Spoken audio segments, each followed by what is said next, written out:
ঘটনাটা দিয়ে ইতিমধ্যে হারুনুর রশিদ সকলেই জানে, কিন্তু ওটাই জানতে চায় যে এখনো তো ডেড বডি মিসিং।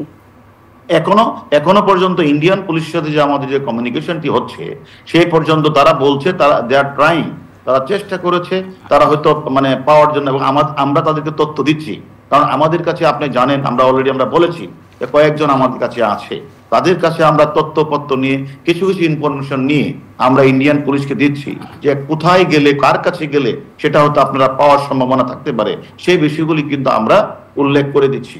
এবং আমি মনে করি ইন্ডিয়ান পুলিশও যেমন আমাদেরকে বিভিন্ন বিষয়ে সহযোগিতা করছে, আমরাও যে আমাদের কাছে যারা অপরাধী তাদের সাথে আমরা কিন্তু সরাসরি ইন্ডিয়ান পুলিশের সাথে কথোপকথন করে আমরা এই যে হত্যাকাণ্ডের মোটিভ এবং হত্যাকাণ্ডের ডেড বডি কোথায় আছে সেটা বের করার জন্য।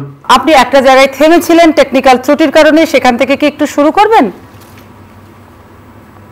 না, আমি যে কথাটা বলছি, আমরা তো সেখানে কাজ করছি, ইন্ডিয়ান পুলিশও আমাদের সহযোগিতা করছে এবং আমরা তাদের সাথে সর্বশেষ যে আমাদের কথাটি হয়েছে এবং আমরা আমাদের যে যারা আমাদের কাছে আটক আছে, আপনি জানেন, আপনি শুনেছেন, আমরা বলেছি কয়েকজন আমাদের কাছে আছে, তাদের তথ্য মতোই কিন্তু আমরা ইন্ডিয়ান পুলিশকে সে তথ্যটা সরবরাহ করেছি।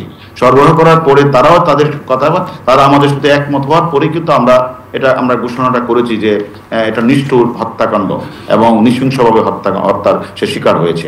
এবং আমরা সেই কারণেই আমরা কিন্তু তাদের সাথে প্রতিনিয়ত যোগাযোগ করছি, যেভাবেই হোক আমরা তথ্যটি দিচ্ছি।